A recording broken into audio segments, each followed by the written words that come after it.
Now, Fifth, when you continuously call Puff, does that affect your relationships in Hollywood? I don't call him gay. I said. Let me read it, Fifth. Oh my God. Sorry I can no longer help you guys. Soon you will all be gay and happy. You are all now left under leadership of Puffy Daddy. Report to the nearest rainbow. Dinner Thieves in theaters January. Oh, that's why he says things. He doesn't even know what he's saying is like fruity. You know what I'm saying? Like, he says something fabulous and he goes, yo. Speaking of, in particular, Netflix docuseries that you've been working on, Diddy Do It. Right. You've been saying for years that you feel you knew Diddy's character. Right. Feel uncomfortable with the way you represent the idea of going to these projects. To come party with me. Yeah. And then that swayed me away from it. Just that. Nigga Puff, like he called, we should kick it on the shit after the maze. Right. And the nigga, matter of fact, they sent me the girl pictures, like pictures of this girl.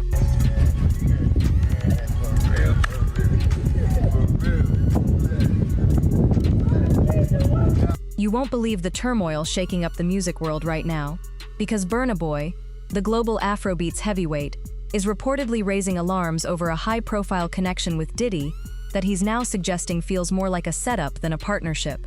Yes, the Grammy star is hinting at serious behind-the-scenes tension, exposing a side of the industry that's far from polished or glamorous. What was supposed to be a powerful collaboration has seemingly turned into a closed-door situation filled with pressure and unanswered questions. And as more details surface, it's becoming clear this isn't simply industry gossip.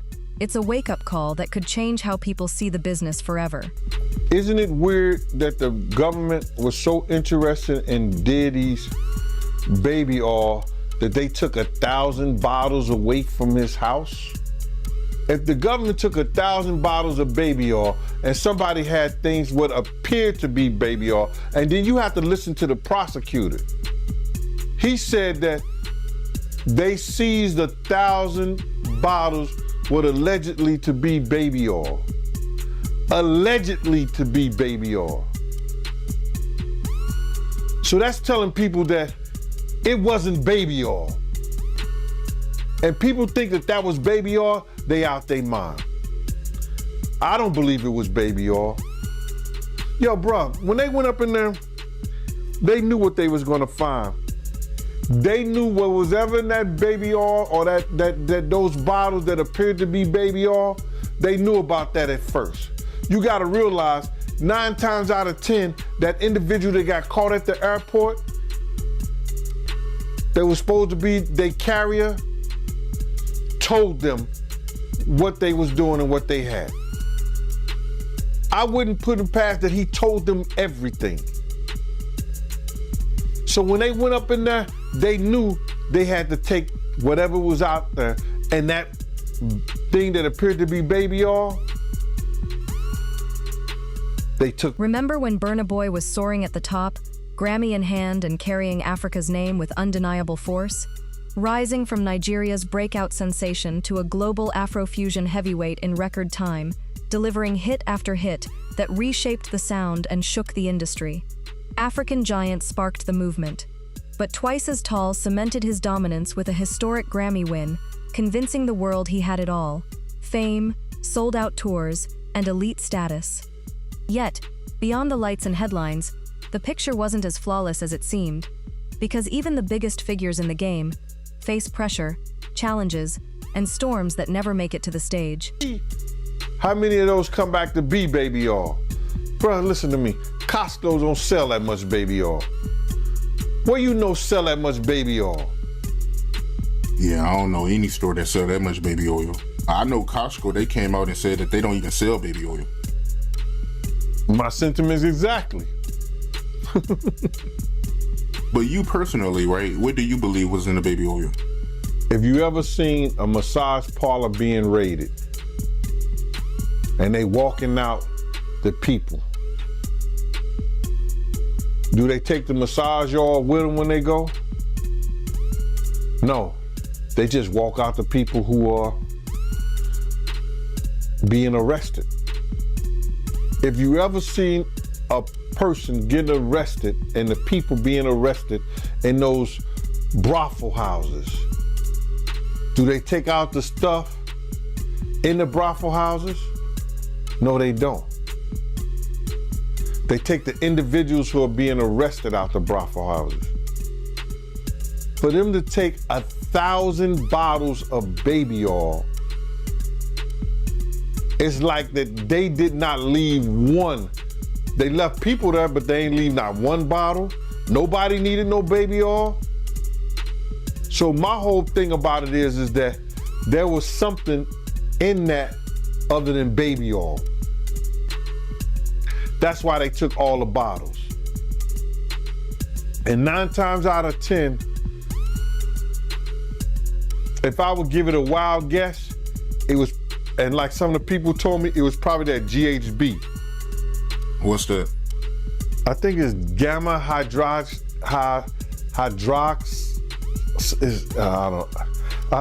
I looked it up, bro. Let me see. See if I can find it. I know this is just showing everything like that, but oh no. Let me. Yo, somebody tap dance or sing or do something, you know what I'm saying, while I'm doing this. Oh, here it go right here.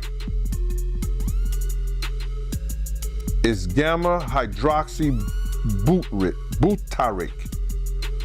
What is its effect on the body? It's a euphoria, drowsiness, decreased anxiety, and memory impairment. It works on the nervous system and gives you this feeling of euphoria. So they take that and rub it on her, and you forget who you are, what you're doing. It can also give you memory loss, drowsiness, and that's under the DEA, the drug. Speculation erupted overnight.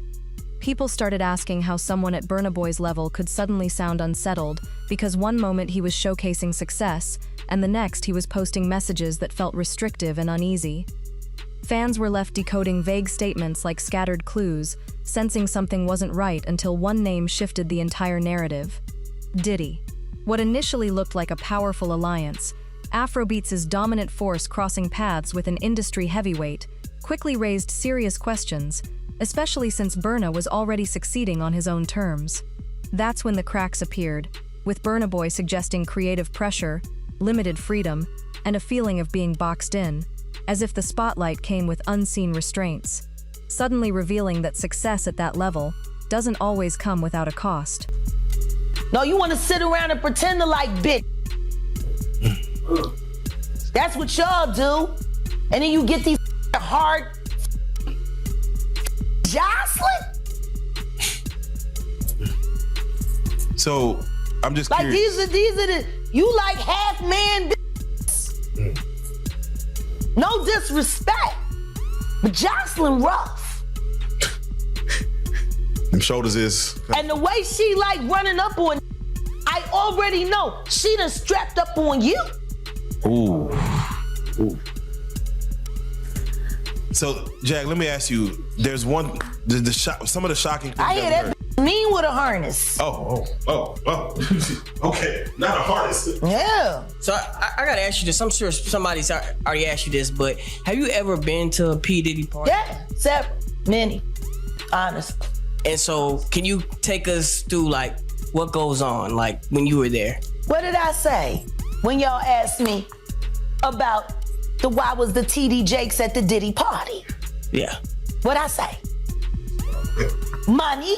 And That's correct. Were you surprised that there were so many cameras in his houses? No. That he was recording these? He is the J. Edgar Hoover of hip hop. Okay. Y'all done seen him put on the pyramid with a skirt? So let me ask you, when you hear that Cassie was told to hire male escorts to come in what they call freak-offs now. Yeah. Is that something normal that happens in Hollywood? Yeah. Freak-offs. Yeah. Okay. Everybody know that. I've been saying it. Yeah. Yeah. How many times I got these is wild. So do you feel like people, when they hear pink cocaine, Young Miami has to bring across? That's, Wait, the Tusi. Yeah, the Tusi. That's what they call. I found out. I talked to my drug guy because I wanted to be informed. Because people was calling it Tusi, that's calling it the Tunchi. I didn't know which one it was. So I talked to my drug guy, and my drug guy filled me in. And then it made perfect sense. Tusi. Talk to him. Drugs with Jaguar. Let's talk. Drugs education. 101. So Tusi is the cocaine, but they take the ketamine and cook it up. And they fold it into the coke. Now, if you don't know what ketamine is what they call on the street special K. It's a veterinary drug. It's a horse tranquilizer. Now, gay men have been using this for years. See, back in the day, if you went to a gay party or a gay rave, there were certain drugs that you would always find on hand. Viagra, ecstasy, special K, and cocaine. Now see, the cocaine keep you up all night, but unfortunately it gives you limp noodle because of what the blood flow is. So you with a half-hard dick all night. So that's why you have the Viagra, to make sure that the dick involuntarily stays hard while you're numbing yourself with the coke. Now see, the ketamine, that's a horse tranquilizer, so that relaxes all your muscles.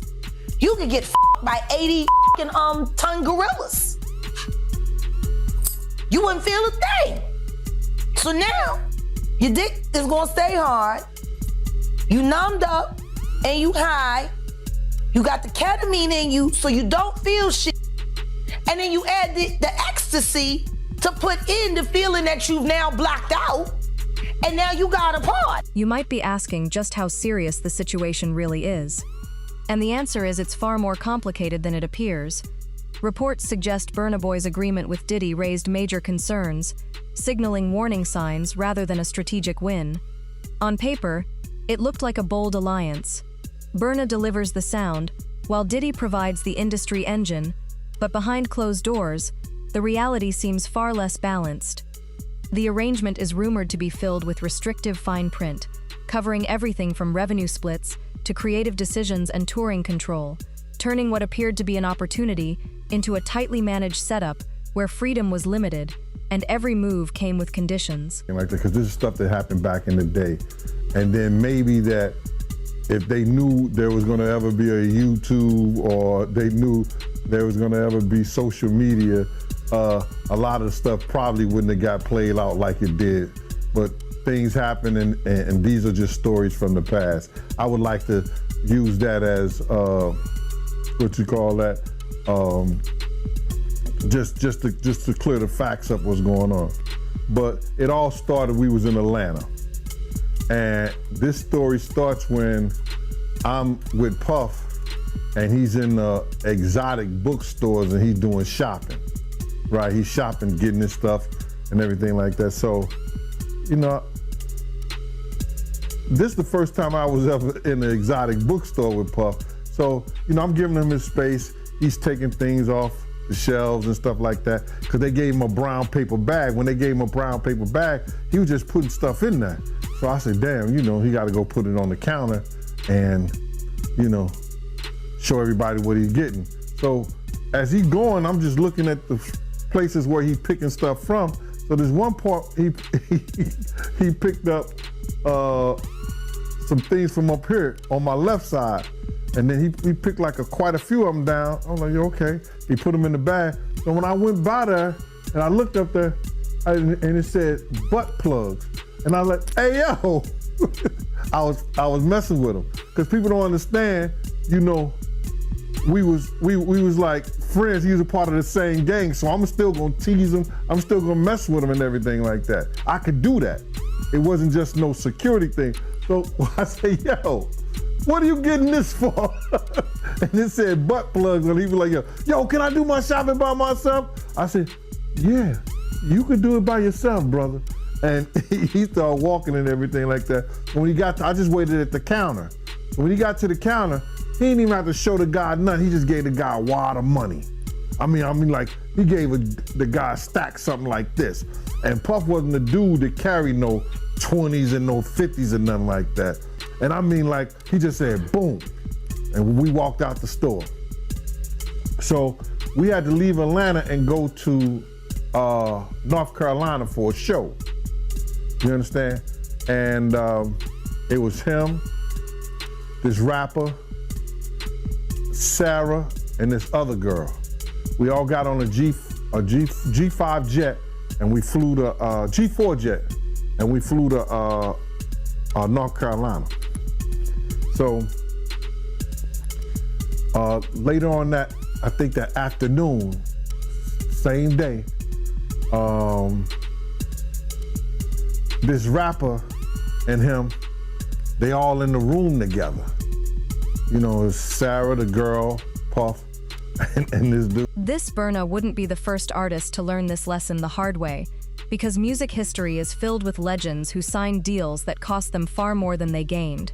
Icons who sold millions, shaped culture, and still struggled to control their own work. And let's be honest, Diddy isn't new to these high-stakes negotiations, which raises the real question of what Burna could stand to lose. The risk isn't small either, potentially affecting his sound, his brand, his earnings, and the creative independence that made him great in the first place. Because contracts like these can tighten around an artist's entire career, turning success into constant restriction. Things escalated when Burna reportedly hinted in a leaked conversation that this arrangement could extend into multiple revenue streams, performances, merchandise, and partnerships, creating the impression that while Burna built the empire, someone else might be positioned to claim the largest share, leaving him with far less control than the spotlight suggests. The door and stuff like that, like, yeah, so then next thing you know, somebody rang the doorbell. We had the presidential suite where we was at. So I opened the door and the dude said, yo, I'm here for my cousin. I said, who your cousin? And he said, Ja Rule. I said, well, he busy right now. He said, he busy doing what? I said, he with Puff, they're in the room, they busy, they don't want to be bothered. He said, well, I'm going in there. I said, bruh, you ain't going in there because he told me they don't want nobody to be bothering them. And he was like, yo, I don't care, man, I'm going in there. That bull like that. I said, yo, bruh, Jesus Christ had to come down here and take the air out of my body before you get in that room right there. Watch. He tried to bum rush me. I grabbed him and threw him against the piano. When I threw him into the piano, Puff and Ja Rule runs out the room. Puff got his towel, Ja grabbing his towel, but they butt the naked.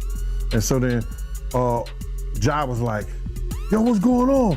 Yo, Gene, that's my cousin. He know me well, you know, and Puff was like, yo, Gene, what happened? I said, he tried to get in the room. I told him he couldn't get in the room. And he was like, Puff looked at Ja. He said, yo, Ja said, you ain't want to go in that room because there's a lot of freaking going on. So I was like, oh, he said it was a lot of freaking going on. So that was basically that story, man. You know what I'm saying? They went back in the room, dude felt a certain kind of way, and he left out. So I seen them at the concert the next day, and they tried to, you know, form up against me. But my man Frank was like, I told my man Frank, I was like, yo, Frank, put yourself in that position.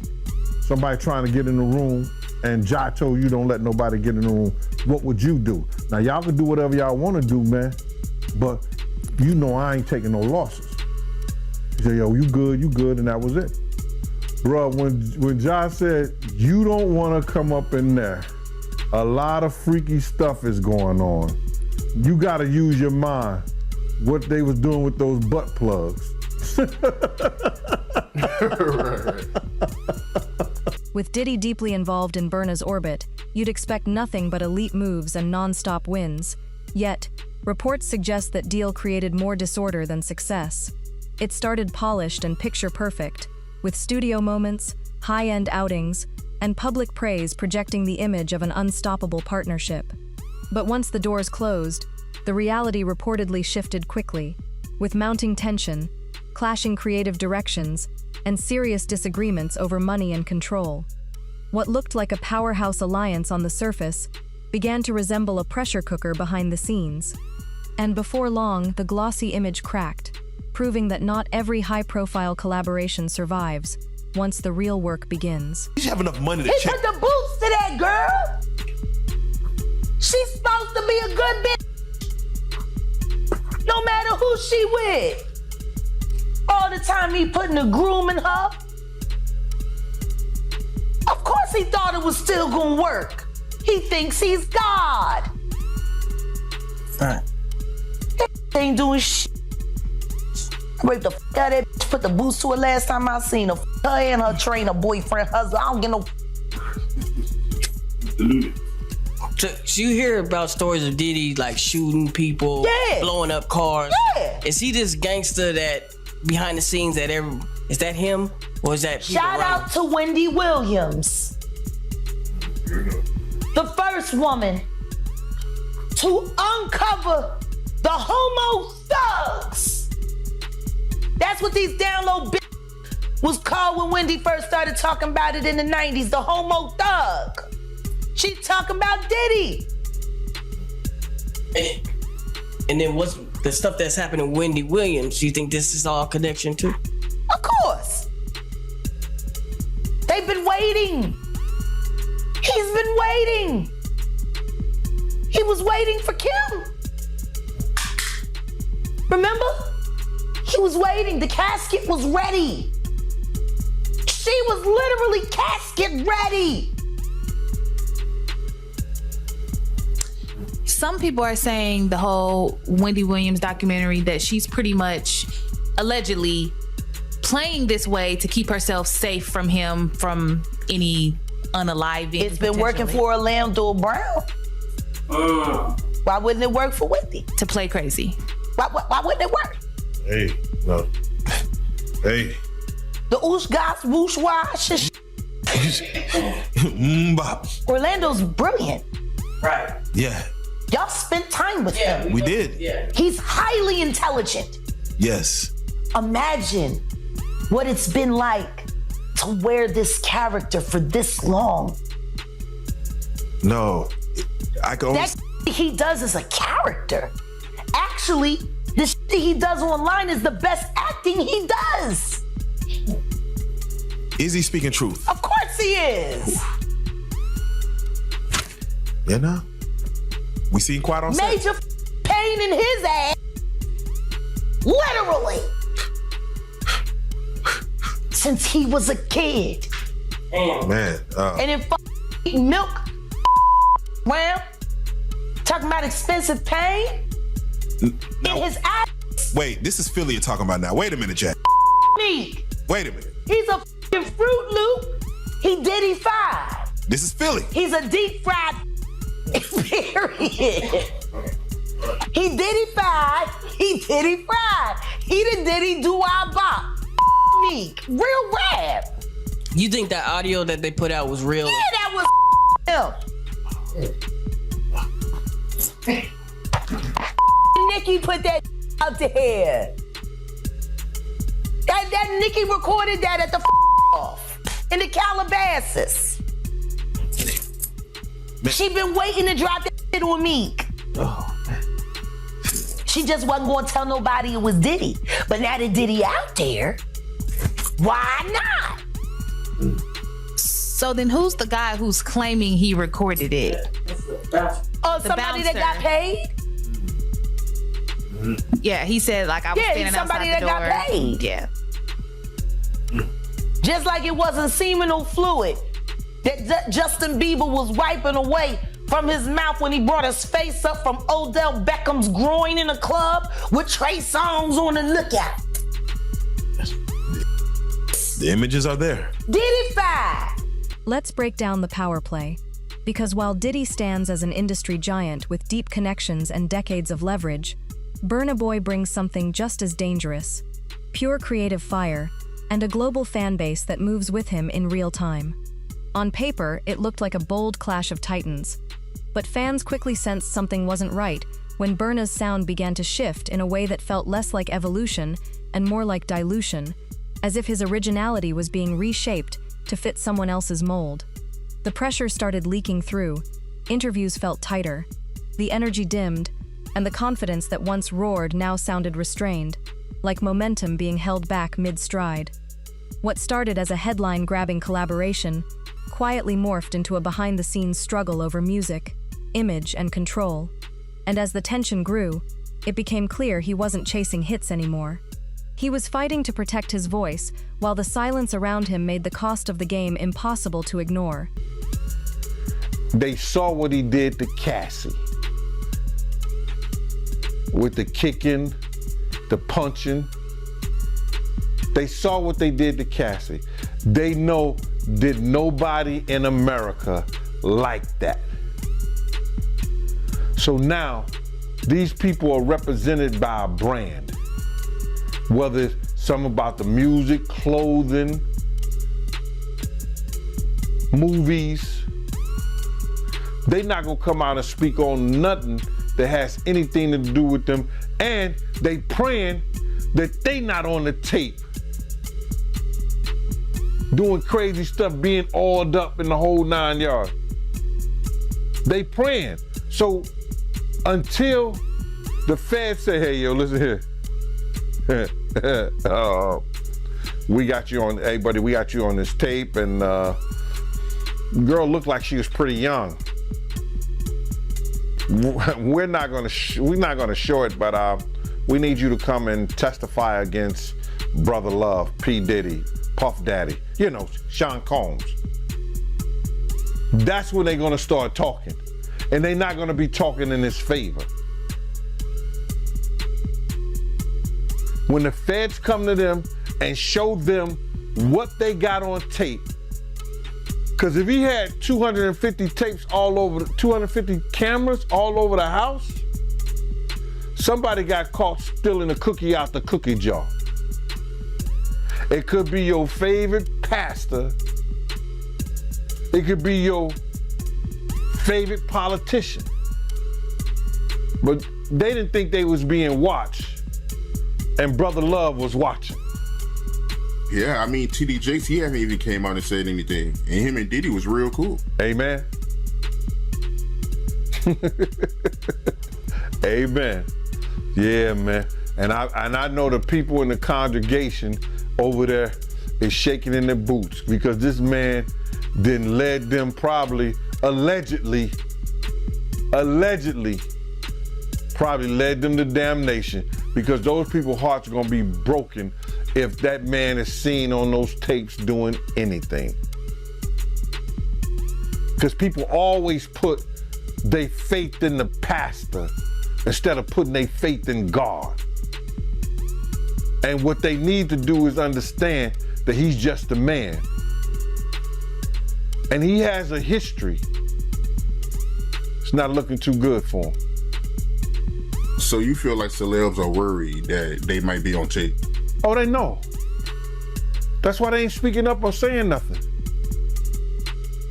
Yeah, I was at a Diddy party, but I know I ain't do nothing. When you don't know somebody's taping you, when you don't know that somebody is videoing you in some kind of form or fashion, you got that alcohol, you got the drugs in you, they're a little loose, bruh. They let down all their inhibitions. The music is pumping. He said it himself. He got it so hot in there that you gotta take your clothes off. He said that himself, bruh. So a lot of them, like what was what he said? I think a lot of them was being swallowed. Have you ever been swallowed? They tell off on themselves all the time, man. You just gotta listen. But why do you think Diddy had all them hidden cameras? Bruh, when you that powerful, you didn't get that powerful without having 1 or 2 or maybe 3 ups on somebody. Diddy always been the type of individual that want to have ups on the next person no matter what they was doing. Like, he always played artists against each other. He did it to Big, he did it to Craig Mack. You understand? I said before, he did the stuff to Ja Rule, you know what I'm saying? So how the ups on Ja Rule, so he could go after Jay-Z. You understand what I'm saying? So he always played those kind of up games on people. So to have those cameras and know what he was doing, it's gonna give him the ups on everybody who came to that party. Even your favorite basketball player. Ain't no party like a Diddy party. Just when it seemed like Burna might be cornered, he came roaring back with renewed force, making it clear he's not finished fighting for his position or his power, while the opposing side shows no sign of backing down either. Tension is rising quickly as Burna drops calculated hints and responses come from the other camp, turning the situation into a high-stakes standoff that's now unfolding on a serious formal level.